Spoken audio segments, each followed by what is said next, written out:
And one of our top focus remains all that's been happening in Iran in the last 14 days. Thousands of Iranians are back on the streets despite a deadly crackdown and even a threat of death penalty by the supreme leader. Well, this comes as President Donald Trump said that US is ready to help Iranians achieve freedom. The 2 weeks of demonstrations across Iran have posed one of the biggest challenges to the theocratic authorities who have ruled Iran since 1979. Crowds gathered again on Saturday in the north of Iranian capital, setting off fireworks and banging pots as they shouted slogans in support of the ousted monarchy.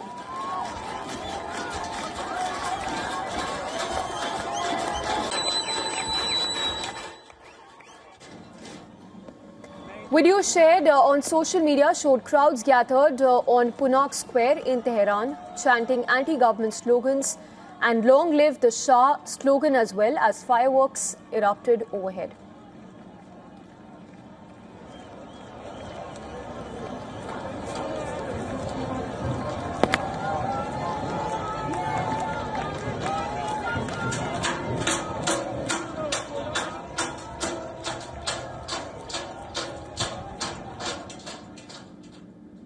The internet down in Iran and phone lines have been cut off. According to US-based human rights activist news agency, the death toll in protests has grown to at least 116, while over 2,600 people have been detained. Authorities say that the authorities have reportedly arrested 100 armed rioters in a town just outside Tehran. In fact, Iran's Attorney General has warned anyone taking part in protests will be considered an enemy of God. The charge comes with the death penalty under Iranian law. In London, a protester briefly replaced the flag of the Islamic Republic of Iran on its London embassy with a former flag. A video posted to social media showed a man replace the flag with one that was used during the rule of ousted Shah. It stayed in place for several minutes before being removed. From abroad, a familiar name that is trying to shape the moment, and that is the exiled son of Iran's toppled monarch, Reza Pahlavi, urging Iranians to go further, calling on them to seize city centers and even pressing Iranian authority workers to launch a nationwide strike.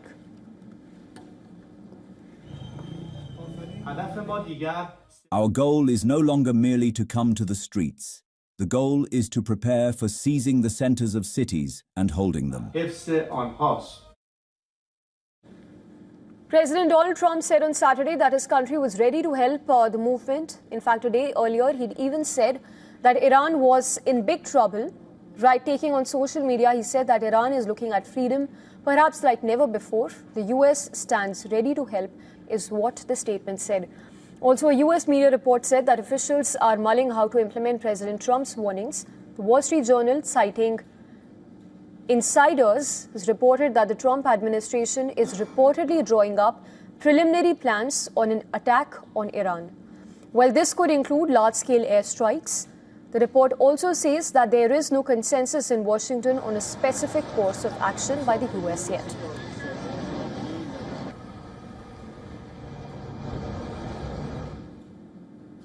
And earlier, we even spoke with Iranian journalist Youssef Jalali on the ground situation across the country.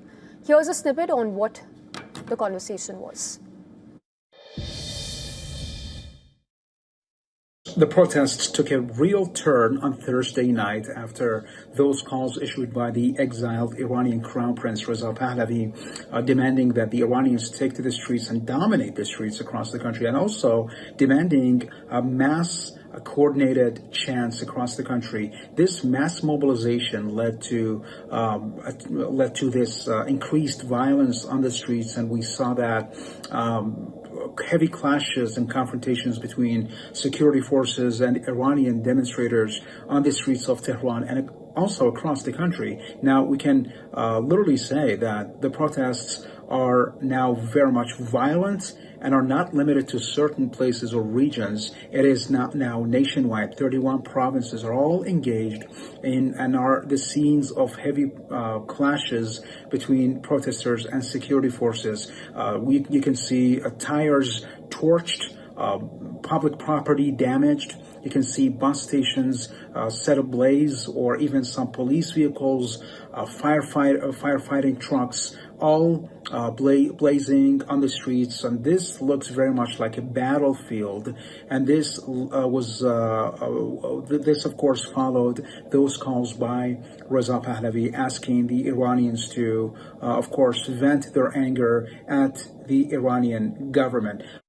Tehran has made it clear that it's ready for any kind of aggression on the part of Israel or the United States, saying that it has rebuilt all its damaged military infrastructure, including the damaged and bombed missile launchers, as well as its missile capabilities since the June war, which lasted for 12 days. Right now, the Iranian army is sending some messages or flexing its military muscles via some military exercises, nationwide military exercises, including and involving missile launches and the use of the latest drones it has built inside the country. And of course, it has also responded to some statements by the U.S. leaders. Donald Trump just said that, once again, reiterated that the United States is standing ready to help, given the fact that he, quote unquote, said that the Iranians are